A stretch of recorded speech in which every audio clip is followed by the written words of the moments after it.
Adam Scott is a robot. He has, in my opinion, one of, if not the best textbook golf swings on the planet. Today I will show you why and ways to implement these motions into your swing. Stick with me in the next few minutes to explore his ways, and maybe at the end of this video, you can add oil to the rust of your golf swing. This is Adam Scott.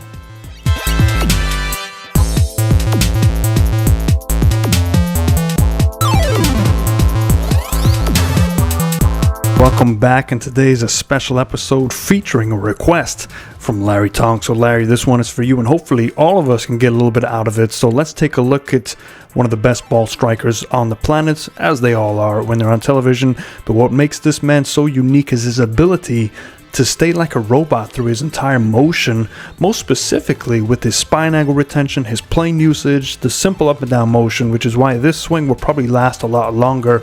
And you're going to look for a resurgence on the senior tour, and I can't believe I'm saying that because he's about the same age as me, maybe a little bit younger, but he's already gearing up for the senior tour. That's pretty scary. Let's take a look right away. And so we're going to break this up by face on and down the line. The down the line's on the right side, the face on's on the left side. So what we can tell already is the down the line on the right side, that's spine angle of the lower plane line, the upper plane line, and the back brace line. On the left side of the screen, we've got this impact line covering his left leg. On the right hip line to see any motions moving back and forward, and then obviously the center line. Now the center line is there for a reason. Now you may have heard me in the past talking about getting your hands ahead of the ball at setup and how it can be detrimental for the amateurs. Now the professionals, they're obviously there for a reason. They've made it work, and I'm going to show you how he makes this hand ahead at setup work for him. We've drawn this line on the left side to show where his ball position is related to his center of his spine, and it's right on. Now naturally we want those hands to be connected to that line to make it more of a neutral setup, but because he has got his hands ahead,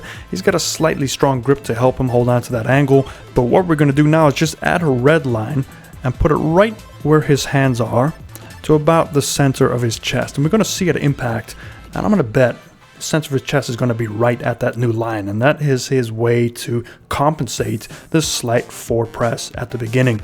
Alright, so let's go to the right side of the screen, and what we're going to do is take it to about halfway back, or where the club is parallel to the ground, and right here that club head just disappears in those hands. That is about as perfect as I have seen it, and we can see the club head pretty close to that spine angle line. So there's a slight opening in the club face, but hardly anything going on here. Now this is A1 position. If you guys can work on this at home, put a little circle right around the back of this view and try and get that club head to match your hands right here. On the left side, we're going to do the same position right where the club is parallel to the ground, and we can see here parallel to the ground, where is that triangle? It is still, as always with most of these guys and girls at this level, truly connected to the spine. We're going to leave that triangle there, and hopefully it's not going to look like origami soon, but everything's looking good. We're just turning around that right hip joint. We're not shifting over.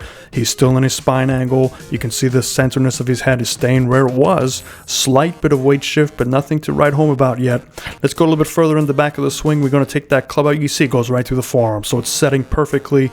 It is getting to the top of the swing here. He should match his top plane line about textbook. I mean, look at that. It's going right through his forearm. So everything so far is just basically one piece turn, getting from the first plane to the second plane in a nice up and down motion. And what is truly special about this is if we draw where the club, where the butt of the club is straight down to the ground, right over his center of his heels, and look how it intersects the spine angle and also the lower plane line.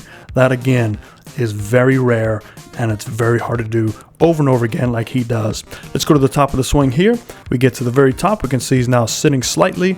Club is nowhere near the parallel, and that's because we only have slightly longer than 90 degrees. So again, when you see those clubs get past parallel for some of my amateurs, look at the width that you have here. If you don't have a lot of width here, that means you're not turning. You can only get that width between your head and your club shaft by you turning, and also making sure you get as high on that second plane line as you should. Once we get to the right side of the screen here, we're going to start that transition. We're going to keep that red line there just to see the action of the club.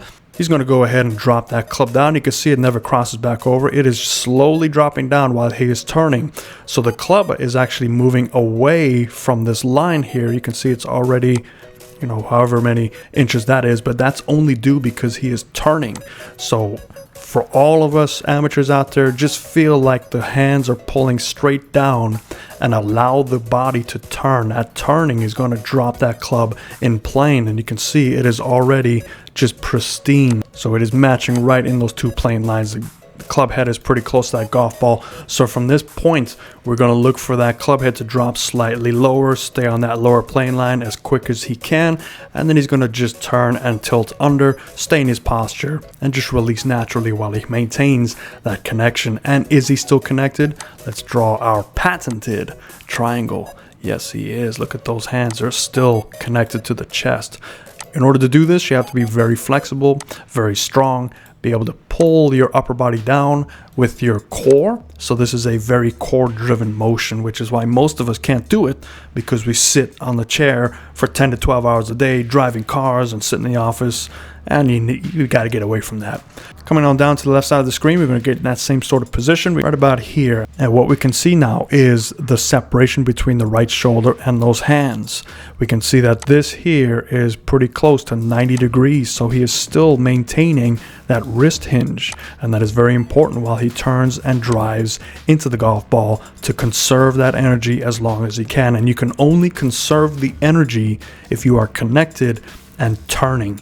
If you are not turning, most of my amateur players at this point have already lost that angle. That is due to either not turning enough on the way back, and your hands and arms have to take over the golf swing, and now they have to reconnect somehow, or the fact that you're not turning through and your hands and arms have to make up for the lack of turn. So the more you turn, the longer you can hold that angle, the more you'll deliver down to the golf ball. But what we can see as well is if we back it up slightly, we can start to see that shift into the left side occur. Now, as he strikes the golf ball, remember that little red line I drew over here, and we said we wanted the center of the chest to be in that position? Well, guess what? The center of the chest is moved back into that position. There is his compensatory motion. Because of that forward press, he had to find the center of his chest over the initial hand position where it should have been, and it occurred for him on the transition. And we can tell this because look at how much of the body is over the impact line, specifically with the lower body. So he has slid a little bit to compensate for the forward press at address. As we come on through to the right side, we can see as we tilt down through, look at that club head. Now it's fallen parallel to that lower plane line. The club head is going to veer close to that plane line. It goes right on that plane at this point. Now it's going to get on that plane line, all the way through. So he is just holding on to that angle right about here as he starts to release that angle, like we see on the left side, and that is perfection. And we can tell this because look at his back brace line. He has actually moved away from the golf ball, providing plenty of room to let his arms kind of tilt under. His shoulders are not adding tilt and not reducing tilt. They're still in his same tilting position. As you can see, his spine angle, he's still in that spine angle. Very quiet feet. We don't see jumping up in the air all over the place. Right foot is pushing the weight from the toe to the left heel, and we can see as we go on through past impact, there is that just a subtle release. It's not a flip, it's not a roll, it's just a subtle release while he is still staying in his posture. On the left side of the screen, we're going to get to that same position. We can see there goes that subtle release, and it's not a flip.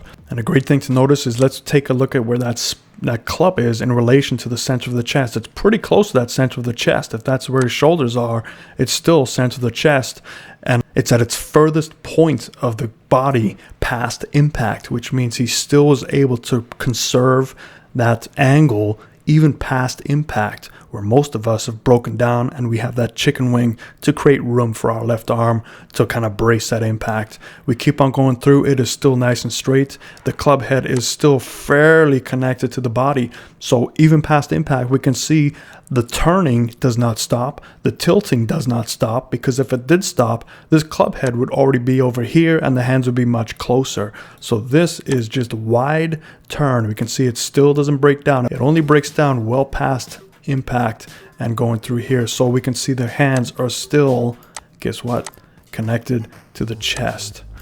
On the right side, same sort of position. I want you to watch the exit path. You can see the club is exiting on the plane line of where it was in the middle of the backswing, and the arms are going to exit right about that same secondary plane line. So we can see his plane work is fantastic, still in the spine angle. This is very little injury on the lower right back, because we see the big injuries is when we increase tilt and we drive this too far up. And a great release point, look at that golf ball just taking off like a laser beam. And what's really cool about this is that's his new spine angle. And look at where his club is, perpendicular to that spine angle. So very little can go wrong with this. It is definitely robotic. There's a slight little twinge in his setup, and you can see he compensates for it in his transition. So even the most robotic player on tour still has a slight setup flaw, but it's compensated by a great motion to override that flaw. So there's no such thing as a perfect swing. There's no such thing as a guaranteed swing. So stop falling for all those Instagram videos where I see they promise you to stop your hooks or stop your slices in two swing, because it does not exist. There's no fast way to cure a swing. But I hope you enjoyed that. Let me know in the comments below if you like this. If you do like that information and you found it valuable, please hit that like and subscribe. It helps the channel grow, and I will see you next time. Who should I diagnose next? Let me know in the comments. Fairways and greens.